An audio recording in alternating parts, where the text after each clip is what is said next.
আচ্ছা, আপনার কি মনে হয় যে একটা বিজনেস করতে গেলে একটা মানুষের বা একটা উদ্যোক্তার কি হুম। গুণ থাকতে হবে? আচ্ছা, এইটা নির্দিষ্ট যে কোনো গুণ থাকতে হবে এমন না যে এই গুণটা থাকলেই সে বিজনেস করতে পারবে। গুণ বলতে থাকে না একটু ধৈর্যশীল হতে হ্যাঁ, হবে তবে বা তবে আমি আপনার কি যেটা মনে হয়? আমি যেটা বলবো সেটা হচ্ছে যে নিজেকে খুঁজে বের করা। যেমন ধরেন আমি যখন চাকরি ছেড়েছি, হুম, আমি যখন ডিসাইড করেছি যে আমি আমার এতটুকু সময় আর কোথাও দিব না, নিজেকেই দিব। তখন আমি যেটা করেছি আমি বের করার ট্রাই করেছি আমি কোনটা ভালো পারি কিংবা আমার কোনটা ভালো লাগে। সো আমার অভিনয় ভালো লাগে। আমি কয়েকটা অভিনয় কর্মশালা করেছি। তারপর ফটোগ্রাফির কোর্স করেছি যেহেতু ফটোগ্রাফি আমি পছন্দ করি। সো এইরকম অনেকগুলা জায়গা থেকে আমি কাজ শিখা ট্রাই করেছি। রঙের কাজ করেছি, পেইন্টিং শিখেছি।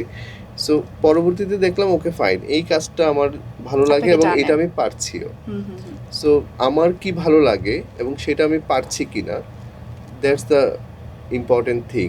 So okay. এটা যদি যে কারো ক্ষেত্রে হয়, যেমন একটা র্যান্ডম ছেলে ধরেন ভার্সিটি পাশ করলো, সো সে যদি বুঝতে পারে তার কি ভালো লাগে, হুম। ওইটা নিয়েই তার কাজ করা উচিত। যেরকম ছোট থেকে আমরা চিন্তা করতাম না ডক্টর হব, ইঞ্জিনিয়ার হুম, হব, বা ডে বাই ডে আমাদের পছন্দ চেঞ্জ হয়, আমাদের প্যাশন চেঞ্জ হয়। এটার হুম। রিজনটা আপনি কি মনে করেন? আপনার ছোটবেলায় কি মানে ইচ্ছে ছিল যে আমি এটা হব, ডক্টর, ইঞ্জিনিয়ার থাকে না? আমার যেরকম ডক্টর এইটা হওয়ার ইচ্ছা ছিল। হ্যাঁ, এটা হচ্ছে ছোটবেলায় আসলে আমাদের ভাবার জায়গা কম ছিল। হুম, আমি ভাবতাম না, আমি অন্যের দৃষ্টিতে ভাবতাম হুম, হয়তো। আমার বাবা আমাকে যতটুকু দেখাতো আমি হুম, ততটুকুই দেখতাম। সো আমি যখন বড় হই আমি বুঝতে পারি ওকে ফাইন। আমার বাবা আমাকে যেটা বলতো এতদিন, এটা আসলে আমার পছন্দ না। আমার পছন্দটা ভিন্ন। সো আমি ওটা নিয়েই কাজ করতে চাই, ওটা নিয়ে কাজ করতে আমি স্বাচ্ছন্দ্য বোধ করব। So that's it. টিম মেম্বারদেরকে মোটিভেট করা হয় কিভাবে?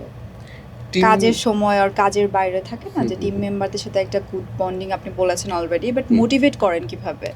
টিম মেম্বারদের মোটিভেট করার আমি আমি যেই প্রসেসে করি সেটা হচ্ছে আমি তাদেরকে বিশ্বাস করি এবং তাদেরকে সেটা বোঝাই যে হুম, আমি কিন্তু তোমাকে বিশ্বাস করি। হুম, সো তারা ইনস্ট্যান্ট মোটিভ পেয়ে যায়। সো এটা আসলে কি ডিলের ব্যাপার আছে যে এটা লং ডিল, যে আমি কিভাবে তাকে ডিল করছি।